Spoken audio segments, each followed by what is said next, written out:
Oigan, antes también del corte hay que platicar del cine, porque es viernes y aquí está con nosotros Rodrigo Garay, él es asistente de prensa ahí en la Cineteca Nacional para que nos diga cuáles son las opciones que hay este fin de semana y los próximos días. ¿Cómo estás? Muy bien, encantado de estar aquí. Ya cerrando el año, eso significa que hay un montón de películas, hay una oferta como súper interesante para que vayan en diciembre a la Cineteca, sobre todo porque seguro han escuchado de una película que se llama El Irlandés, que ha vuelto locos a todo el mundo. ¿No van a cerrar? ¿No van a salir de vacaciones? Van a 25 y el primero sí, solamente pero esos nada días. más esos días. Y el 16 de diciembre, el lunes, tampoco va a haber servicio.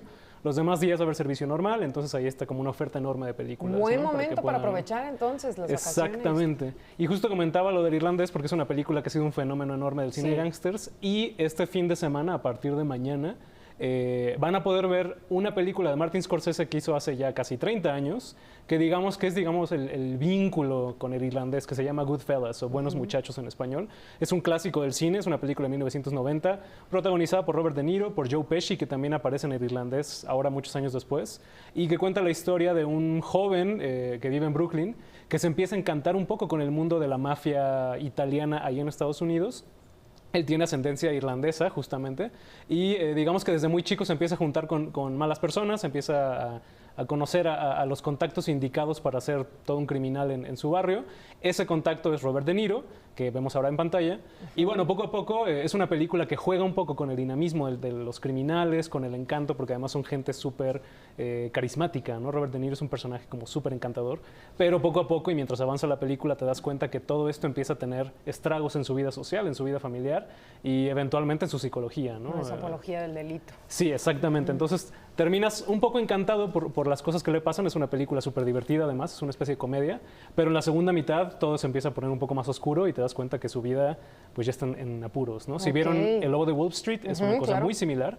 Entonces, la propuesta para que vengan a ver Goodfellas este fin de semana es que puedan complementar el irlandés, que puedan ir a ver el irlandés, que es la nueva, y saber de dónde vienen todos estos temas, ver a Robert De Niro cómo ha cambiado con los años, a Joe Pesci, y que sepan cómo es un vínculo importantísimo entre estas dos películas, ¿no? De Martin Scorsese. Entonces, esa es mi primera propuesta, la verdad es que es mi favorita, es una de mis películas favoritas, entonces ojalá puedan verla a partir de este fin de semana.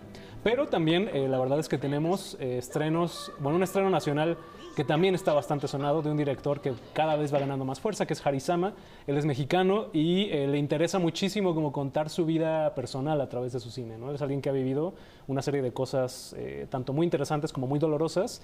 Y aquí en esta película, Esto no es Berlín, se regresa a su infancia, bueno, a su pubertad y adolescencia, y él vivió toda una escena del punk en México. Generalmente cuando pensamos en rock mexicano siempre es rock en español y es como una tirada muy marcada. Y Harisama nos va a presentar, digamos que el lado fresa de eso, ¿no? El lado B, que era una serie de jóvenes que se reunían en bares específicos de la Ciudad de México para tocar punk y post-punk, que era una música como muy influenciada por Europa, y cómo ellos empezaron a experimentar con diferentes cosas en estos lugares, ¿no? Como sus relaciones personales se abrieron, su mente se abrió también en muchos sentidos, conocieron, digamos que se abrieron al mundo, eso tiene cosas buenas y cosas malas. Suena padrísimo.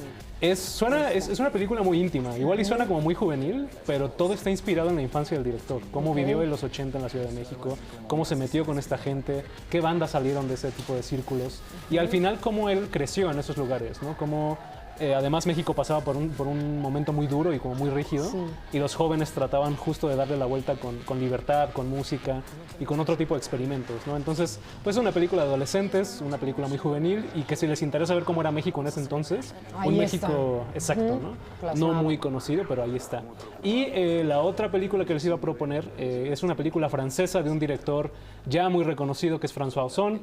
Es alguien que si ustedes conocen el Tour de Cine francés, cada una de sus películas se estrena en el Tour de Cine francés, es súper famoso. Y bueno, su más reciente entrega se llama Por la gracia de Dios, y es una trama que hemos visto muchas veces, que es un ataque a la Iglesia Católica, en este caso es en Francia, donde el protagonista ya es un adulto, un padre de familia, se entera que el padre que abusó de él cuando era niño era Boy Scout, abusó un padre católico de él, y se entera que ese padre sigue trabajando en la misma iglesia y sigue trabajando con niños. Entonces es una película que se vuelve una especie de lucha como legal, en donde este hombre, que parece ya había superado todo este tipo de cosas, que ya vive con una familia, que ya había volteado la página, digamos, tiene que reencontrarse con su pasado, tratar de hacer justicia. Para ayudar también a los niños que están ahí. Exactamente, estar al ¿no? pendiente de lo que está pasando. Exacto, y darte cuenta cómo una misma persona puede afectar a muchísimas vidas a lo largo de los años, ¿no? Entonces, si les gusta como el cine, como este de abogados, de tribunales, de casos especiales como thrillers que te tienen como todo el tiempo al borde del asiento, por decirlo de alguna forma, creo que esta película es justamente en ese sentido. Y además muy atractiva por el tema, ¿no? Que creo que cada 5 años sale una película de estas y sigue siendo vigente, ¿no? Entonces es un poco terrorífico, pero creo que es la verdad es que lamentablemente es el día a día. Pero te agradecemos estas opciones que están buenísimas. Sí, quiero ir a la Cineteca, aprovechar. Recuerden, no van a descansar más que 25 y primero. Y 16. Y bueno, el 16, ¿no? Pero ahí está, para las vacaciones ya tenemos alguna opción que visitar aquí en la Ciudad de México.